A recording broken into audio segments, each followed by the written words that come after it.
A maioria dos ministros do Supremo Tribunal Federal votou em sessão virtual. É aquela em que o voto é depositado e aí fica durante uma semana aguardando todos os ministros votarem.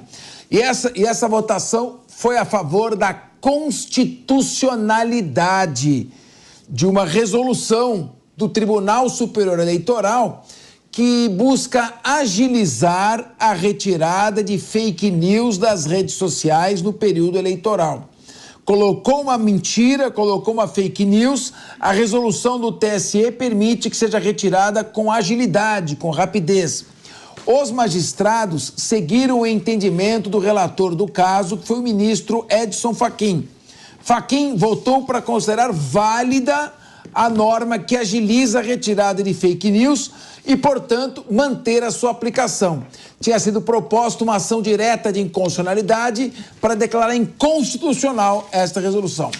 Em seu voto, Fachin ponderou que, abre aspas, a normalidade das eleições está em questão quando a liberdade de se manifestar se converte em ausência de liberdade, porquanto desconectada da realidade e da verdade dos fatos. E que essa prática abusiva coloca em risco a própria sociedade livre e o Estado democrático de direito. O texto, que foi mantido pelo Supremo Tribunal Federal como constitucional, prevê, entre outras medidas, que o TSE pode determinar que redes sociais e campanhas retirem do ar links com fake news em até 2 horas e que será proibida a propaganda eleitoral paga na internet 48 horas antes do pleito e 24 horas depois. Bom, Ricardo Rous, me parece que a norma não tem nada de inconstitucional, ela procura zelar pela regularidade das eleições e do direito do cidadão de conhecer a verdade para poder votar. O risco é o que se interpreta como fake news. Ou seja, isso dá se a resolução não for muito precisa em definir bem o que é fake news pode ser interpretada como algo que eu não gosto. E às vezes algo que eu gosto e que talvez seja fake, não é retirada. Então, a aplicação desta resolução é que pode gerar problema e distorções e talvez seja necessário um aperfeiçoamento. Agora, por que o Congresso Nacional, em vez de ficar exigindo emenda parlamentar, que não foi pago para isso, o deputado, não regulamenta como tem que ser a eleição, em vez de deixar a resolução do TSE criar leis? Por que não é o Congresso Nacional que define direito o que vem a ser fake news? Quais são as hipóteses em que a fake news pode ser registrada? Fica entrando com adim. Faça uma lei que regule e dê mais segurança jurídica. Porque fake news, todo mundo é contra fake news. O problema é o que se interpreta como fake news. Eu vou falar para você, o Corinthians foi campeão mundial em 2000. Não, isso é fake news, mas eu não acho que é fake news. Tá no site da ONU, da ONU. É que eu sou corintiano. Fake news é o 51 do Palmeiras. O Palmeiras é campeão mundial, é fake news? Exato. Então, eu acho que nós precisamos, para que o país, a democracia não corra risco, limitar os poderes de retirada das informações que podem ser úteis ao cidadão. Capês, o Congresso não faz uma lei porque o Congresso não faz bem o seu trabalho. Uns 58 milhões de reais de emenda para o ano que vem, né? 58 milhões já na mão dos parlamentares, fazer o seu trabalho bem, trabalho para o qual eles são pagos. Para quê? Deixa na mão do TSE, o TSE faz. Como você mesmo falou, quanto mais informações verídicas, verdadeiras, o eleitor tiver, melhor ele vai decidir o seu voto. E isso é muito importante para a nossa democracia, para o nosso país. Agora, a complexidade aí é justamente isso.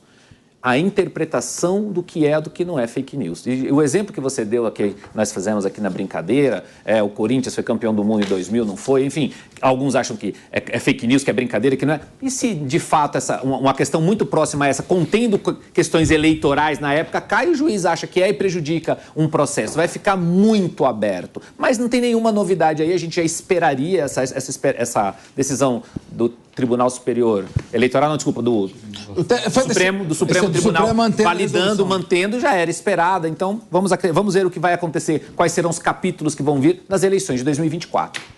Ana Beatriz, o Código Penal tem os limites ali do abuso à expressão do pensamento. que é a calúnia no artigo 138, a difamação no 139 e a injúria no artigo 140. Depois tem ainda a incitação à prática de crime, apologia de fato criminoso, artigo 286 e 287 do Código Penal, tem a lei de racismo, são os limites. Agora, eu tenho um pouco de medo dessa primeira expressão fake news. Isso aí, fake news, é um anglicismo, é uma expressão pronta, trazida dos Estados Unidos. Nós não temos que usar, é uma expressão que é muito ampla. Fake news é mentira. É isso. Então, a mentira tem que ser retirada. Mas, muitas vezes, a mentira não é tão aparente assim. Ela precisa passar por um processo de contraditório, de ampla defesa, para saber se é mentira ou não é. Às vezes não é mentira, é uma opinião. Então, quando a gente confunde opinião com fake news, também nós estamos violando a Constituição, que proíbe censura prévia e agride a liberdade de expressão do pensamento. Eu acho que tem uma questão que é muito importante também, diz respeito a você conseguir passar para as pessoas a informação adequada sobre o que é verídico e o que não é, né? Então, essa resolução... Também? Né, essa resolução, ela só fala o óbvio. Ela é muito básica porque ela fala o que você não precisaria falar numa resolução. O ponto é que, como a gente não tem a definição do que são fake news e quais são os limites que essas informações vão ser aí fiscalizadas ou não, é muito tênue. E aí o medo o risco que a gente corre é o que a gente conversou aqui no começo do programa, sobre será que o Gonê vai agir com tecnicidade para todos os casos? Será que o aplicador dessa resolução vai assistir cada uma das coisas que aparecem na frente dele com o mesmo olhar, com a mesma tecnicidade? E se sim, qual é essa tecnicidade? Então, existe uma falha de transparência das regras desse jogo, dessa resolução, mas também um receio com relação à forma com que essas regras vão ser aplicadas. Porque o que a gente mais tem visto é 2 pesos e 2 medidas. Wilson Pedroso. Cabeça, é lógico, tem uma questão muito sobre tênue entre liberdade de expressão e fake news. Mas se for colocar no caso de eleições, principalmente no mundo virtual, agora com a tecnologia de IA, o que o Supremo está tentando fazer é dar celeridade que a internet tem também. Porque hoje, se você for imaginar, hoje a inteligência artificial tem capacidade de fazer um capês cover falando um assunto que ele não acredita, parecendo que é o capês dando opinião. E é isso que o Supremo muitas vezes quer, essa celeridade. Porque não adianta depois de 48 horas, ou 2 dias, ou 3 dias, o capês cover falando uma questão sobre algum assunto que não é da sua opinião ou que você não acredita, depois de 3 dias já virou verdade, você não sabe mais onde foi parar, não foi parar essa fake news, você não sabe, você não tem capacidade na velocidade de se defender como uma fake news percorreu nas redes sociais, via WhatsApp, via Facebook, via Instagram, via TikTok. Acho que o Supremo está tentando isso, diminuir o tempo das fake news junto às redes sociais. Agora, se vai atingir a expressão, se vai atingir a democracia, isso é um outro papo que eu acho que... Mas falta regulamentação, porque a velocidade das fake news e agora dessa inteligência artificial vai nos atropelar e essa legislação do Supremo pode ficar velha. Acácio Miranda, cada vez mais o voto popular está valendo menos, porque hoje em dia numa eleição para prefeito, o 5º colocado é que acaba assumindo, porque os 4 primeiros são excluídos pela Justiça Eleitoral. Não precisaria ter um pouco mais um princípio de respeito à vontade popular também com relação a isso? Capês, eu acho que a gente vive uma fase de maturação da utilização das redes sociais no processo eleitoral como um todo. Se a gente for olhar, esse é um fenômeno recente, mas é um fenômeno que teve um crescimento expressivo nos últimos anos. Em 2018, por exemplo, nós tivemos um presidente da República eleito quase que única e exclusivamente com base nas redes sociais. E da mesma forma que existem pessoas que fazem bom uso eleitoral das redes sociais, nós temos pessoas que não fazem um uso tão adequado. E daí surgem os problemas. E daí surge a falta de lisura ao processo eleitoral. E quando nós lembramos do processo eleitoral, é importante a gente lembrar o seguinte, principalmente para nós que somos da área do direito. Como regra, os prazos no direito são de 15 dias, 20 dias, 30 dias, 10 dias. No processo eleitoral, não. Nós temos no processo eleitoral diversos prazos que são em horas.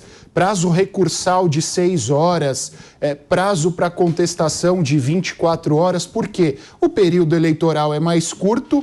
Qualquer problema jurídico durante o período eleitoral pode afetar a lisura das eleições, por isso que há uma abreviação desses prazos. Eu acho que o TSE agiu nesses dois sentidos.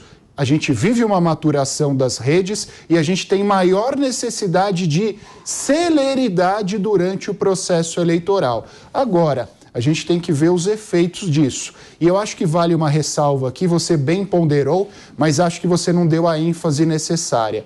A judicialização da política. Essa ADIM foi proposta por um partido que perdeu a discussão no Congresso Nacional ou sequer teve força para provocar essa discussão no Congresso Nacional. Então, esse protagonismo do Supremo hoje é um pouco reflexo do enfraquecimento do nosso parlamento através também esse protagonismo de ações que são propostas pelos próprios parlamentares. O cara prefere judicializar do que votar e discutir na casa para a qual foi eleito.